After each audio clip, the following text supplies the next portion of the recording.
Let's talk a little bit about UF's current coaching search. Regardless of who they hire, it's going to be somebody leaving their current school. That's how this happens. The season that you became UF's coach, you had an historic season going on with Utah. And, you were the hot name. And it wasn't just for Florida, it was anybody that was potentially going to have a coaching opening. Your name was mentioned. How did you balance being present for your guys on your current Utah team and still give them 100% while also managing the interest that was coming from the outside? Yeah, it's interesting how that works. Is that a headhunter will call you during season to say, "Is there interest?"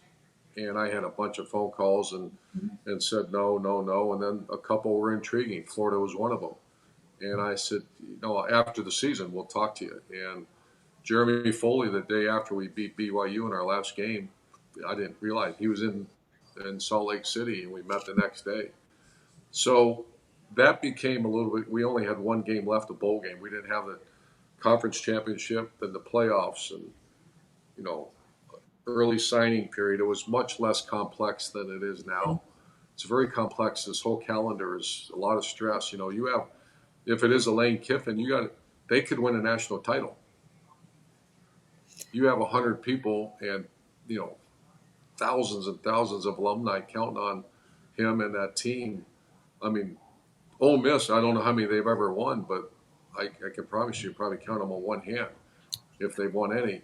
None. So that I can imagine Coach Kiffin is going through it right now. The stress, uh, not so much for him and the Kiffin family. It's for how it will impact those around him. Most importantly, the players. But you got supports. You got a bunch of Hmm. that team's not winning just because of Lane Kiffin.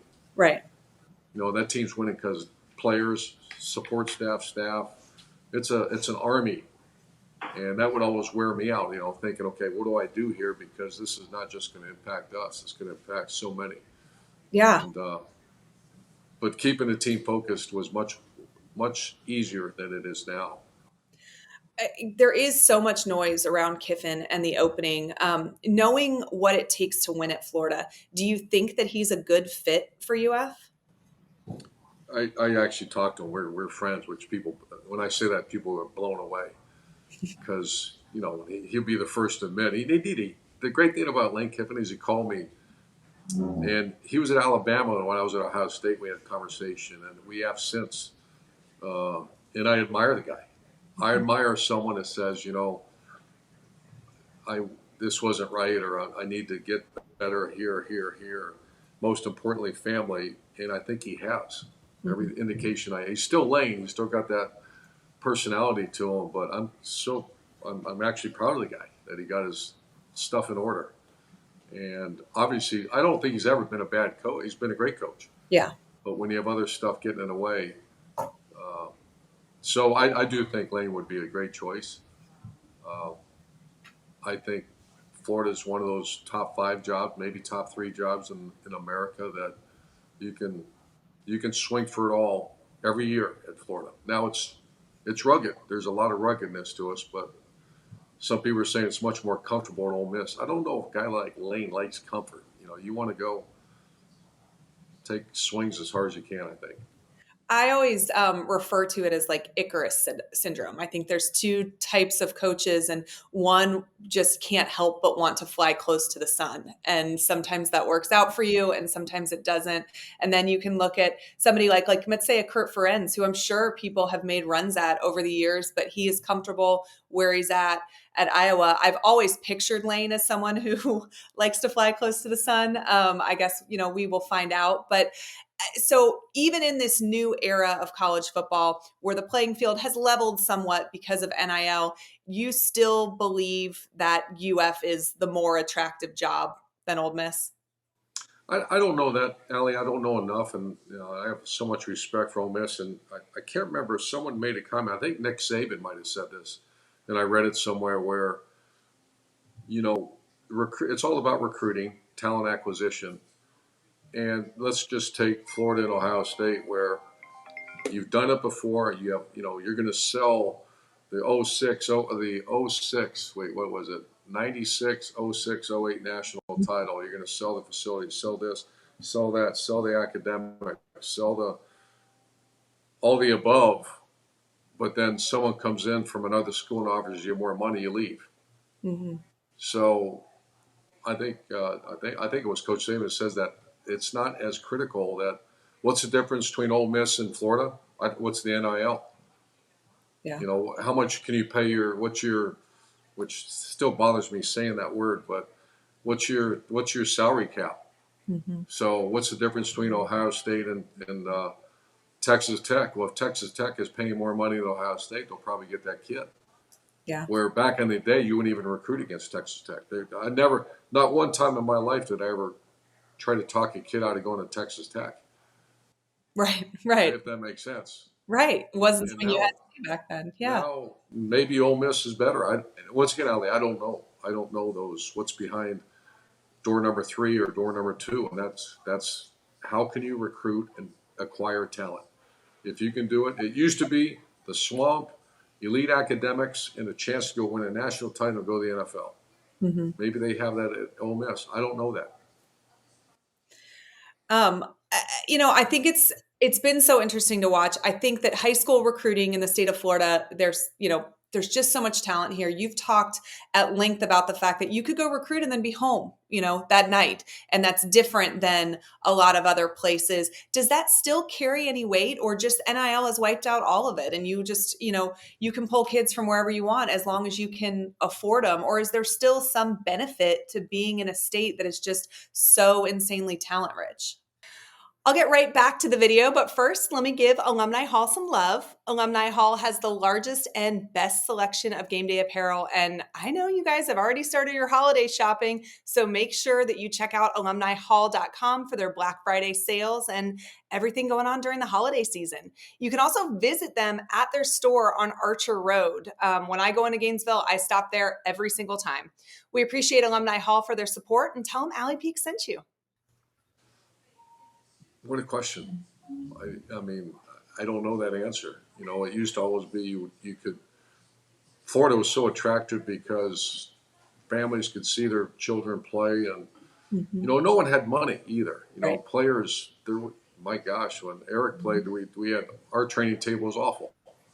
It was Sure. facilities were terrible.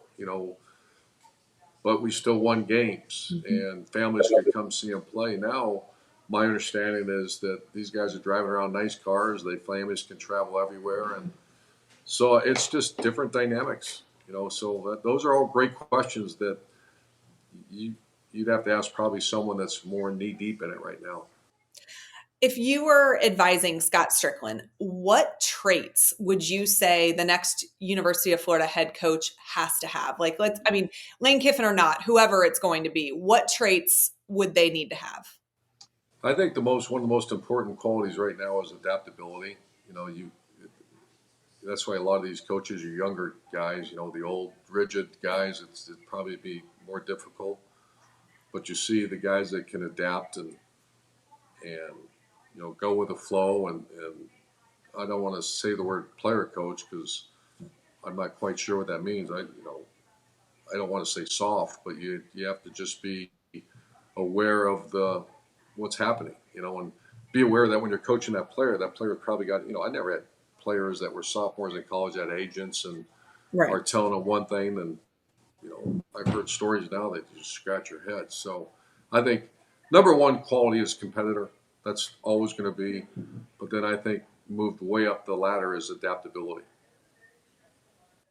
I think that's an interesting analysis and adaptability in terms of how you coach each player, in terms of how you pivot on your offense or your defense if it doesn't work. Or just adaptability because the game in general changes almost year to year at this point. Is it all I of think the it's more roster management and how to handle players. So that's where you have to be really adaptable. From your experience, does an elite offense alone turn a program around like Florida, or are there other ingredients needed to create a championship program in today's world? Oh no, no, that's elite offenses. there's plenty of examples of people are really good on offense and they've never won a conference championship and probably never will. You know, there's so much more to it. There's alignment, there's culture, there's you know standards that are set by the leadership of the team, coaches and players. So yeah, I think elite offense is great, but that's certainly not how you win it. That's a part of it, but not the reason. What was your secret ingredient, do you think? I think back in the day it was just our great teams. You were either all in or out, and if you're out, it was uncomfortable for you. If you're all in, that '08, that '06 team developed into it. The '07 team didn't have it. The '07 team had an elite offense. That's a great example we just discussed. Tim Tebow won the Heisman. I think we set a scoring record at Florida, and our defense was bad. Not because of bad players, because we were young and selfish and not very smart. But that same team in '07, all those kids came back, and the Spice's of the world became grown men as opposed to little boys, and you had success. So it was an all in mentality and I wanted to make sure it was really not comfortable for the people that weren't in. And Do you, I remember there were some guys that wrote articles and stuff saying about how certain players are treated better than other players, and I was like, you're damn right they were. I don't. I look back now and I'm older and I don't give a shit about it anymore. So yeah, of course we treated certain players. If you did everything you're supposed to do and you helped Florida win, it was pretty good for you. If you were a pain in the ass and you didn't do anything for the Florida Gators, it wasn't very comfortable. but I think that there was, always a little bit confusion about what that meant, because if you were involved, you knew that it didn't matter if you were a five-star recruit or a walk-on. It mattered. It didn't matter at all. It mattered the effort that you gave. So it wasn't. I do think sometimes from the outside there was a perception. Well, does he treat the stars well and the backups poorly? And that was never it. It was literally all effort based. And do you? I think one of your specialties as well, and I think is this a hallmark in a great coach, is figuring out what motivates each personality as opposed to trying to motivate them all the same. I think that's a skill set. That's something that I spent a lot of time on. Probably more, as much time on that as I did strategy. And Yeah. strategy is something that a lot of coaches love, but they ignore some of the other how to how to maximize people. And to me, the coaches that maximize people are the ones that win.